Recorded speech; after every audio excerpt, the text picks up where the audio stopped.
continuando con esto, tenemos ahora la intervención precisamente de ese principal organizador, cuya trayectoria de lucha todos conocemos y que en este momento se ha abocado a este importante evento ya en su tercera edición, el compañero José Antonio Rueda.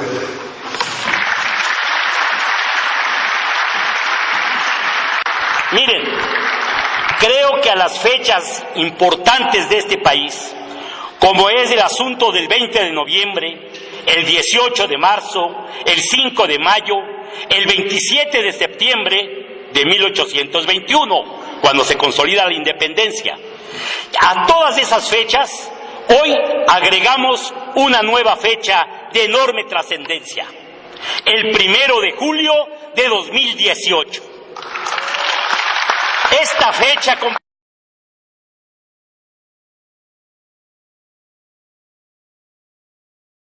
fechas de este país.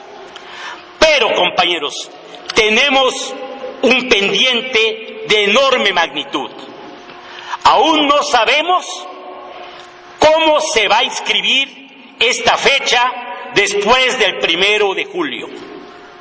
Imaginemos las portadas de los principales periódicos o de muchos libros dentro de 6, 8, 10 años o más. El 1 de julio, el día que México tomó un papel en la historia relevante, el día que decidieron transformar a su país, el día que echaron fuera a todos los ladrones, los enemigos del pueblo, los vendepatrias.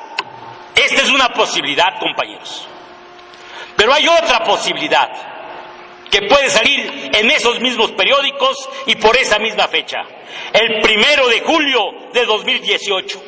El día que los mexicanos tuvieron una gran ilusión, pero fueron incapaces de concretarla. El día que iniciaron una serie de reformas, pero terminaron peleándose y generando las condiciones para que la derecha retomara el poder. 1 de julio de 2018, el día que después de una gran expectativa, la izquierda estuvo ausente, no se supo más de ella, o se supo simplemente para lloriquear su derrota. La gente del gobierno no hizo su papel, los diputados terminaron por votar cada quien como quería, y por eso hoy está la derecha nuevamente gobernando, con otro nombre, con otro partido, con otras caras, pero fueron derrotados. Son las dos posibilidades que nos da la historia, compañeros. Y lo interesante, lo verdaderamente importante y trascendente es que esa historia la vamos a empezar a construir, la vamos a continuar construyendo, mejor dicho. Hoy, ¿cuál de esas dos portadas, cuál de esos dos libros van a ser prevalecientes? Será un hecho que vamos a construir con nuestro trabajo, con nuestra constancia, con nuestra disciplina, con nuestra puntualidad y con muchos más hechos en donde tenemos que demostrar que queremos ese futuro mejor para el país. Eso está por construirse y espero que este evento sea un evento trascendente en la construcción adecuada del futuro de nuestro país. Compañeros, la derrota o la victoria, como les digo, se construyen desde hoy. La derecha conservadora está al acecho. La historia reciente de los pueblos hermanos de América Latina nos mandan experiencias de enorme valor. Si hacemos una lista desde hace 10 años, Honduras, cuando se derroca a Manuel Zelaya, Argentina, Ecuador, Uruguay, Venezuela, Brasil, Bolivia, en todos lados hay experiencias que recoger. ¿Y cuáles son las experiencias más importantes? ¿Cuáles son los errores que no debemos de cometer? ¿Cuáles son los puntos en donde sí tenemos que ser intransigentes en el combate de esos errores? Bueno. Yo hago una síntesis breve de esos errores, compañeros, porque los tenemos que tener muy presentes. Miren, 1, olvidar que se tiene el gobierno, como ya se dijo aquí, y no el poder del Estado, y que este Estado sigue bajo la influencia de las oligarquías. Eso es muy importante, no podemos olvidarlo, compañeros. 2, se concretan las acciones de gobierno en la lucha en contra de la pobreza y la marginación, pero se dejan de lado las tareas de formación política y organización social. Se propicia una dependencia pasiva de las acciones de gobierno. Otro elemento a observar. 3, se subestima la acción de los sectores conservadores frente a campañas sistemáticas de propaganda y difamación que propician el desgaste. No se construyen estructuras de información de la fuerza y amplitud necesarias. 4, el Poder Judicial se constituye en centro de acción del conservadurismo con pocos contrapesos. 5, las Fuerzas Armadas asumen un compromiso formal y superficial, pero los mecanismos de poder político e ideológico no cambian, generando una lealtad frágil. 6, el aparato administrativo, burocrático, lento, indolente e ineficaz del viejo régimen es sustituido por el aparato administrativo burocrático, lento, indolente e ineficaz del nuevo régimen. Se tolera la corrupción e inconsecuencia, la inoperancia al interior del partido emergente, y en sectores de la estructura administrativa prevalece la corrupción. Es el caso del Lava-Jato en Brasil. Estos elementos, compañeros, estos elementos son síntesis de la experiencia de todos los países que mencioné, de todos los hermanos latinoamericanos, en algún grado, en otro, pero son aspectos nodales, fundamentales, que nosotros no podemos olvidar, no podemos omitir y no podemos intentar resolver. Si resolvemos estos problemas, compañeros, estaremos en perspectivas verdaderamente de futuro. Es muy significativo el caso de Bolivia, pues es una clara muestra de que no fue suficiente la buena conducción y los buenos resultados económicos, por encima de prácticamente todo Latinoamérica. La mayoría en el Congreso que tenían los compañeros, el rescate de amplios sectores de la población boliviana de la pobreza. Todo esto no fue suficiente. El descuido y la subestimación del adversario que ha causado una enorme derrota. La acción concertada de la OEA y el ejército y la policía impusieron un golpe de Estado, dígase con lo que se diga. Ese es un golpe de Estado sin ningún elemento que nos diga lo contrario. La derecha mexicana también, a partir de Bolivia, mostró su rostro golpista, apoyando el golpe y gritando el 1 de diciembre, ¡fuera Evo, fuera Evo!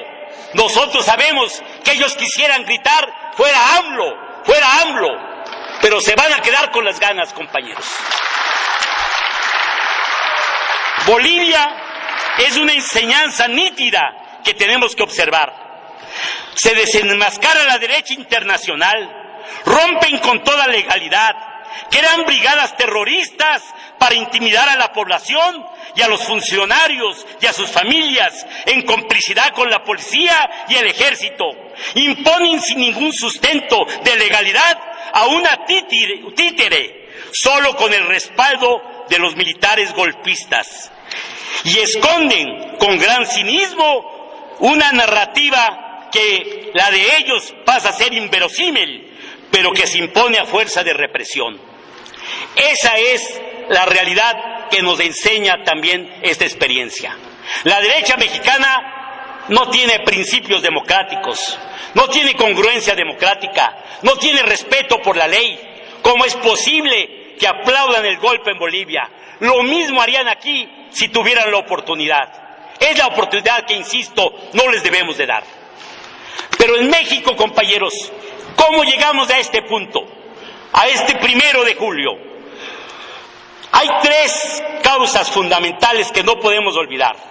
El triunfo de México, de Andrés Manuel y de todo el país está inscrito en 3 ejes. El primero que tenemos que reconocer, la característica personal de Andrés Manuel.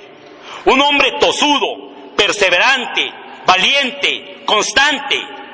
Cuando Andrés Manuel, una mañana cuando luchábamos nosotros porque no se privatizara el petróleo, nos enteramos de que había sufrido un ataque al corazón, muchos de nosotros dimos por perdida la lucha en esa etapa.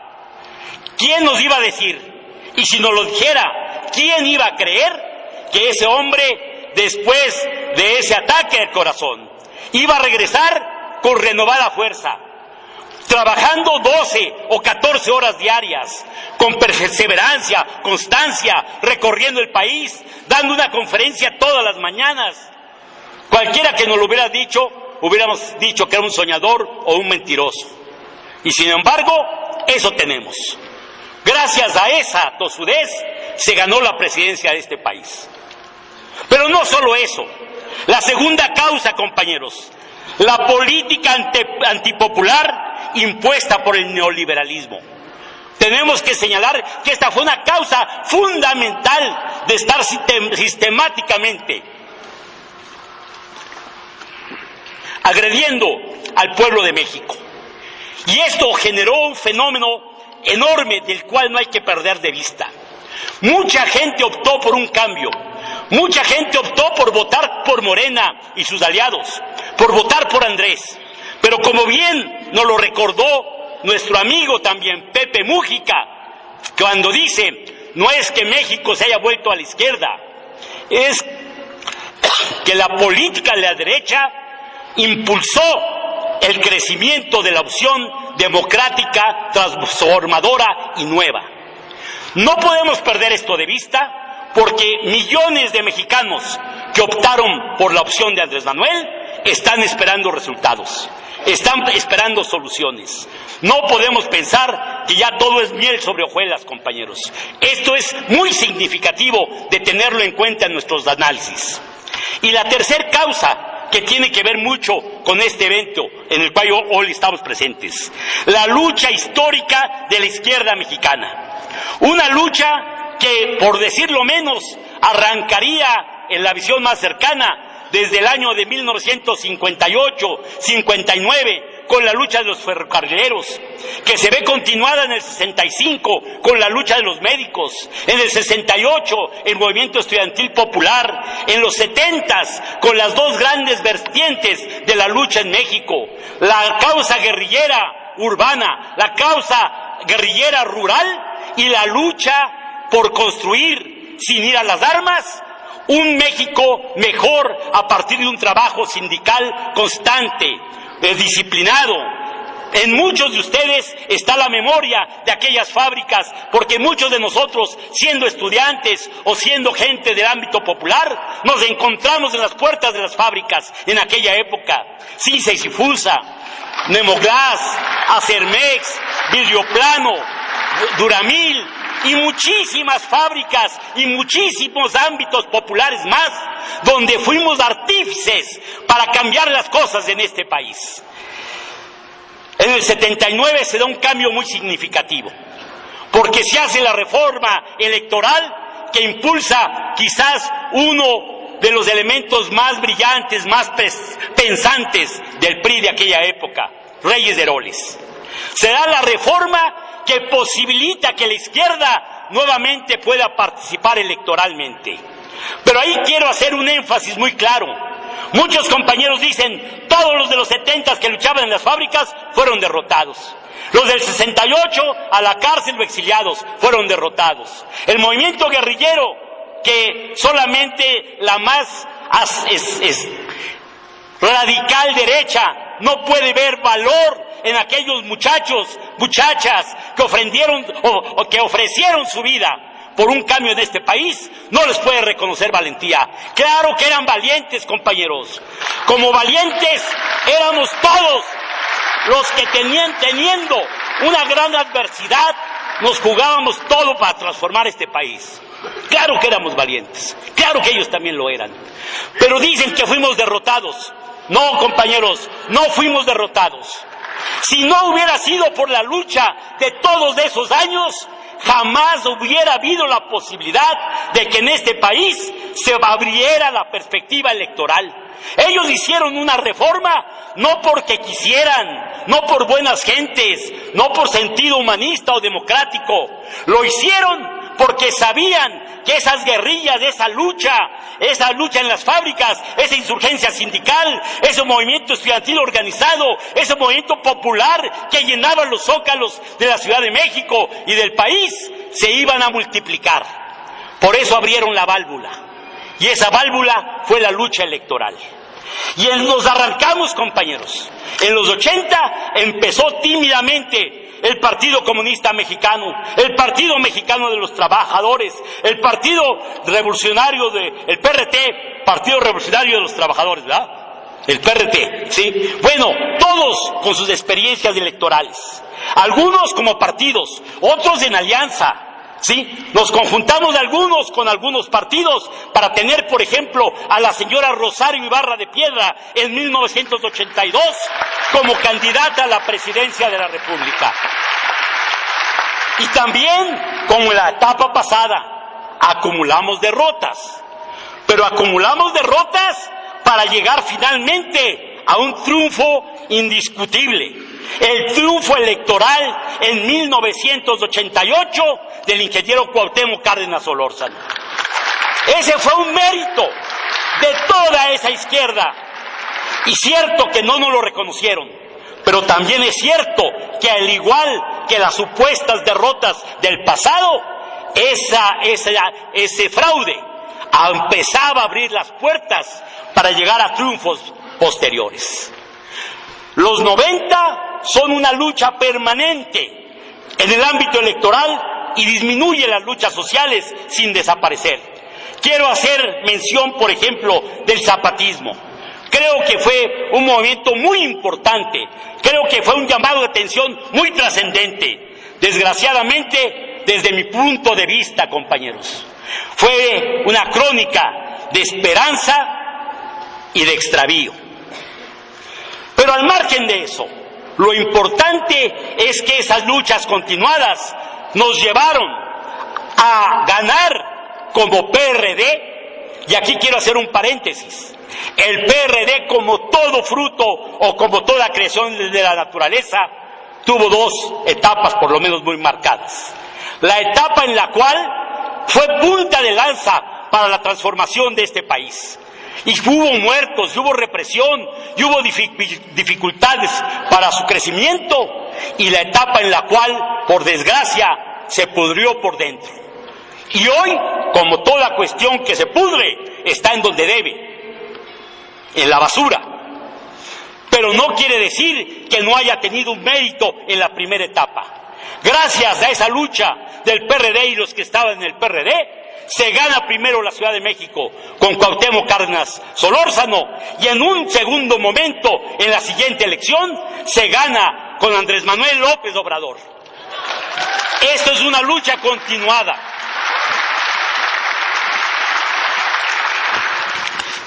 Bueno, compañeros, este es el mérito de la izquierda. Esta es la historia reciente. Pero ¿qué tenemos hoy? Tenemos, compañeros, una izquierda desaparecida, pulverizada. Las aportaciones de la izquierda desde 1959 ha dado los presos, los muertos, los torturados, los perseguidos, los masacrados, los exiliados, los reprimidos en un alto porcentaje. Esos los ha puesto la izquierda. Somos los que soñamos desde hace décadas con un país mejor, sin explotados ni explotadores. Y de ahí sacamos fuerza para correr la aventura de enfrentarnos a las élites gobernantes del PRI y del PAN, y más tarde a la mezcla de estos con algunos residuos de otros colores. Pero es evidente que hoy la izquierda no tiene la presencia que debería tener en la vida política nacional, como consecuencia de nuestros propios errores. El pensamiento de la izquierda, el método de análisis, las experiencias organizativas y formativas, la capacidad de conducción de las más diversas luchas sociales existen, pero la izquierda está dispersa. No existe un núcleo de coordinación, una revista, un proyecto organizativo, una instancia social en donde confluya la riqueza de capacidades y experiencias para potenciar desde la izquierda la fuerza del pueblo de México. Esta es la principal razón de los encuentros de las izquierdas. El primero, muy modesto, de 200 o 300 compañeros en el sindicato de telefonistas. El segundo, en la Universidad Autónoma de Chapingo, fueron experiencias iniciales que hoy confluyen en este tercer encuentro. Estamos conscientes de la gran responsabilidad que significa construir este espacio.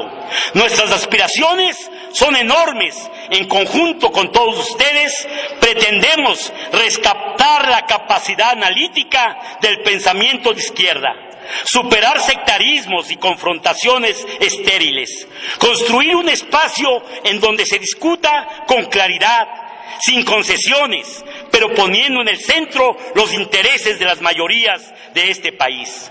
Reforzar con toda nuestra energía a un gobierno que concentra las esperanzas de millones de mexicanos a través de un programa que nos pueda unificar en contra del neoliberalismo y sus políticas que han creado 3 grandes centros de cáncer social que consume a la nación: la desigualdad, la corrupción galopante y la inseguridad.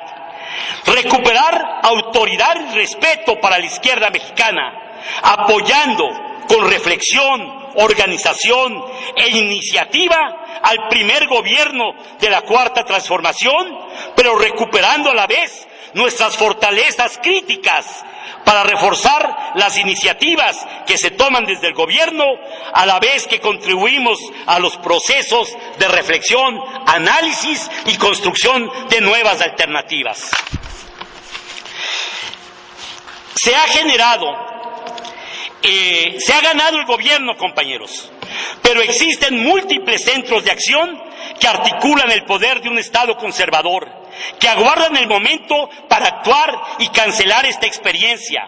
Las campañas de erosión publicitaria no cesan. Las movilizaciones de los sectores conservadores se articulan gradualmente. Los amagos de algunos elementos del ejército que se atreven a descalificar acciones de gobierno son una novedad y pueden carecer por este momento de fuerza y capacidad de incidir con mayor amplitud. Pero todo ello es signo inequívoco de que la reacción acecha y esperan aprovechar posibles errores para incrementar su ofensiva. Concluyo, compañeros. Esperamos que todos estemos conscientes del evento que hoy nos reúne. Hemos hecho un gran esfuerzo, cientos de compañeros, para realizar este encuentro. Aspiramos a cimentar una nueva etapa de desarrollo del país y sabemos que esto no será posible sin organización social, sin formación política, sin claridad y capacidad para concretar las acciones planificadas.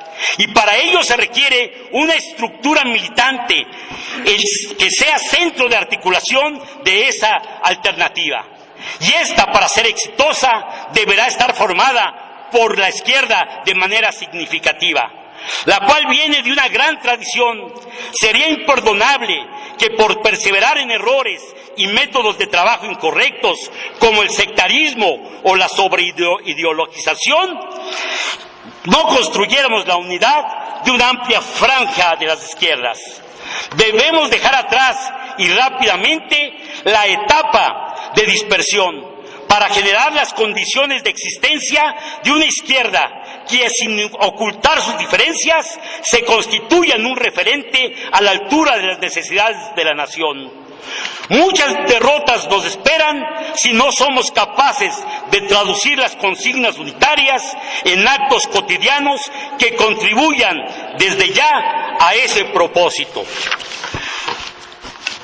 Es destacable que en este encuentro nos demos cita militantes de izquierda de Morena y de fuera de Morena, pues todos entendemos que al margen de las siglas partidarias hay un propósito que nos unifica: rescatar a la nación en beneficio de la mayoría de mexicanos, víctimas de las políticas neoliberales, y ese es nuestro centro de acción unitaria.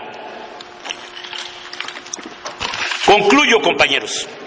No nos mueve el propósito de crear un nuevo partido, ni la construcción de una tribu corporativa y clientelar. Lo que nos proponemos es construir un espacio de articulación de la izquierda mexicana que contribuya al desarrollo nacional, generando una correlación favorable desde la base de la población. Nos parece correcto y justo el reconocimiento a personajes de la talla de Valentín Campa y Arnoldo Martínez Verdugo. Pero más allá, y faltan muchos, Demetrio Vallejo, Eberto Castillo, la lista es muy larga, compañeros. Pero más allá del reconocimiento emblemático, es nuestro propósito recuperar la vigencia del pensamiento de izquierda y la práctica transformadora de ese pensamiento. Compañeros, compañeras, la izquierda mexicana en distintas etapas se propuso tomar el cielo por asalto. Somos herederos legítimos de las luchas sociales de mayor trascendencia nacional. Y además, hoy estamos reforzados por muchísimos jóvenes, millennials y desde antes, que aspiran a remover las causas profundas que impiden el desarrollo nacional. Tenemos todos los ingredientes para consolidar un gran movimiento transformador. Tenemos claros los métodos de los adversarios. La lucha contra las ofertas políticas neoliberales de manera natural nos dan las bases de un programa mínimo de acción unitaria. Sabemos que podemos ir más lejos, pero también sabemos que eso se construye con correlación de fuerza. No es regalo de las circunstancias, y es lo que aquí estamos intentando, construir esa correlación. Los invitamos a discutir con posiciones claras, con argumentos, con pasión, pero a la vez con respeto fraternal, sin perder el objetivo principal de este encuentro: construir las bases que nos permitan avanzar de manera unificada en una sola fuerza, en una sola perspectiva, para conseguir una gran victoria, compañeros. Es cuanto.